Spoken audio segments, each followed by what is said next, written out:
Hello everyone, and I have a new sketch for you guys right here.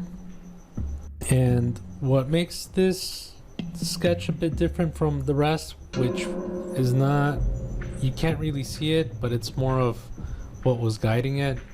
I do not have anything in mind, at least in the initial start. I had nothing in mind for this, and that's a bit contrary to what I've mentioned before in my past videos, where I usually like to have an idea or a concept in mind before I start, and that usually is the case. You know, I don't like to spend too much time on I'm very limited on time, I guess I should say. So I try to keep some ideas in the back of my mind or in a sketchbook if they ever pop up, so by the time I have time to draw them, I don't think so much and I just draw it out.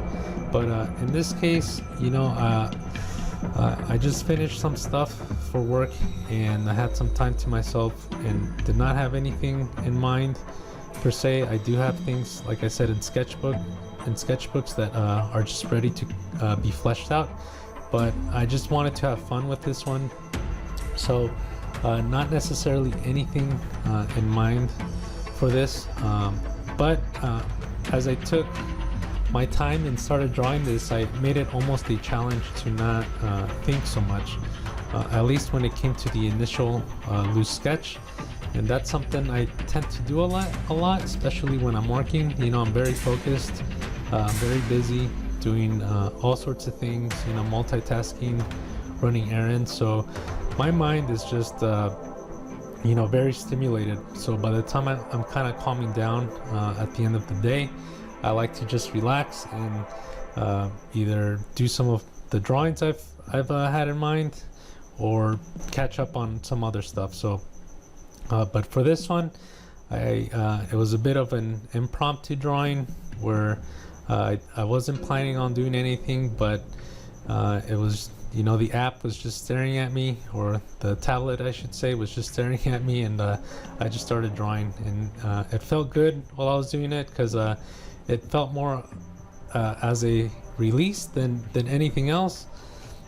So as I kept going, again, part of the challenge was not to think so much. So in a sense, you know, it sort of put me, at least for the initial part of this drawing, in a meditative state, which I was rather enjoying.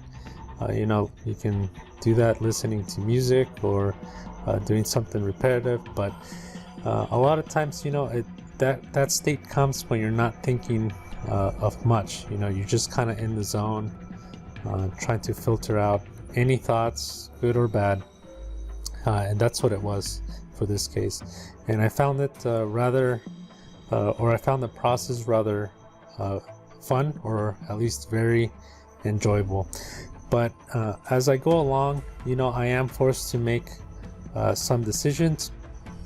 But again, as you'll see, the more I go, I'm not really married to any of these shapes. The more I go, the more I feel, or the more I want to try new things on this guy, sort of build upon him.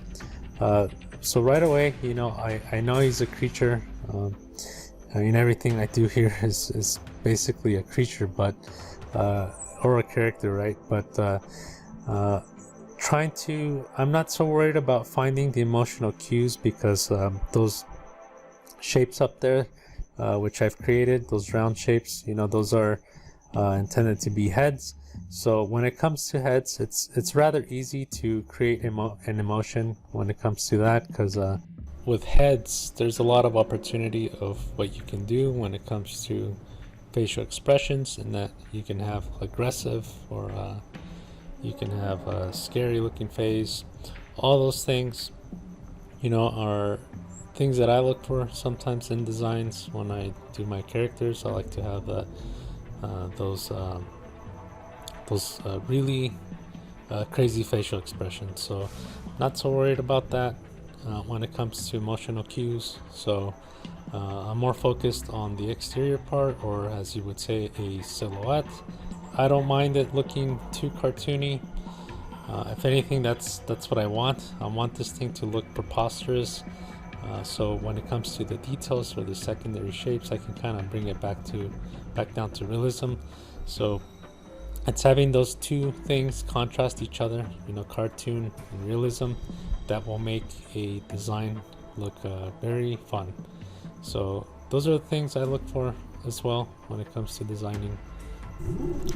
And you know, the great thing about designing on the fly or just exploring shapes is that you'll find different aspects of a character, or at least when you initially start of a character, that you cannot really find once you come towards the end of it.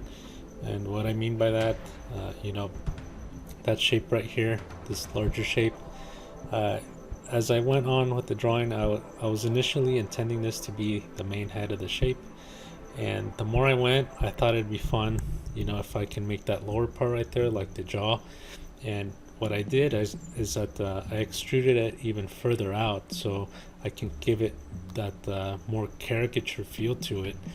And the more I go, as I pushed it even farther into the cartoon realm, the challenge is to bring it back. So there's a push and pull here that I like to do with these designs that make it rather fun. Yeah, so overall, I do feel that this drawing has been figured out, and it is coming to a point where I do it goes through stages, you know, at least the way I like to draw. It goes through a designing stage, and then from there on it goes to a simple shading, and then I take it to a polished stage. So right now it feels as if we're coming very close to the end, towards from the designing stage. And you know, if you would call this a line drawing, I would say it's not finished. But the way I like to do, you know, I don't set rules or limits to myself when it comes to the way I draw, at least not for this one. The line drawing itself, you know, it's not complete, but I don't let that stop me. That I use this line as a guide, you know, not as, I don't use it like this is a rule where I have to kind of continue and not go outside of the line itself. Like I can do, you know, at this point I still feel like I'm free, you know, I can do whatever I want, can change whatever I want. You know, you kind of want to be the ruler of your domain in a sense. So I keep that mentality all the way through. So having the whole silhouette figured out, you know, I just go back down to the details, make sure I'm happy with them before I start shading it. And right here it felt like it could have used another head, so I just implied it. And one of the two things I like to have as a, you know, part of my toolbox is drawing and painting. So learning those two things helps me solve a lot of the problems, which I'll have down as I go. So having to learn some painting and drawing goes a long way. You know, if there's a problem I need to solve where I can't go back to the line drawing, I can always paint on top. It's always nice to not having paint over things, but it's sometimes, if you enjoy painting, it is very enjoyable to paint on top of things and add more detail than that you would like. So I don't set limits to myself. You know, I use every tool I have to my advantage when it comes to drawing or painting. So this is towards the end of my stage one, which is the initial sketch, or at least the implied design. And from this point on, I will be treating this almost as if it was a painting. As I applied some shape to this, I will be doing it in a kind of painted style. Not every time I do this. Sometimes I go based off, you know, how I feel. Sometimes I do add extra layers to help me with you know, to diversify some of the lines. But in this case, you know, I usually use 1 or 2 layers, and I treat this as a painting, so I just sort of go over it. So any new details I'd like to make, or I'd like to adjust, I do so in a painted style.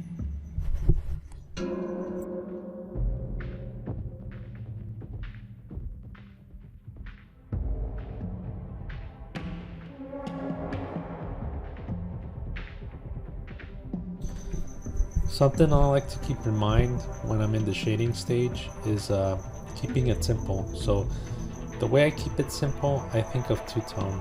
By keeping it an image two-tone, meaning, you know, having that high contrast of dark and light, it's easy to make adjustments. So if I need to change something or even add a design element to an existing design, such as this, it's easy for me to make changes, and also it gives you a good graphic read. So in the long run, it helps out as you pull back and see the image in a broader scale.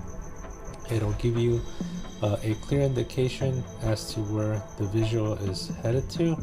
So keeping those things in mind helped me out a lot, and so by the time I'm hitting the details, I don't have to think of the overall image.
So I came to a slight pause in the design, and what I've noticed is this funny shape right here, which it appeared to be another face, you know, unintentionally, and you know, I thought to myself, why not give that a try and flesh that out. So at this point, that's what I did.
So I finished fleshing out that face, and I'm glad I did, because it was starting to look like an old lady unintentionally, at least that section of it. So Out of curiosity, I did want to see how an additional face would look, so I did that, and overall I am happy with it. But when it comes to the whole silhouette, I did feel like I needed something more, so I created some conflict by adding more bones or horns to this, to the back of it or on top of it, and in a way it created an shape of an X, which is always a good thing when you're trying to create cross-directional lines to meet towards the focal point.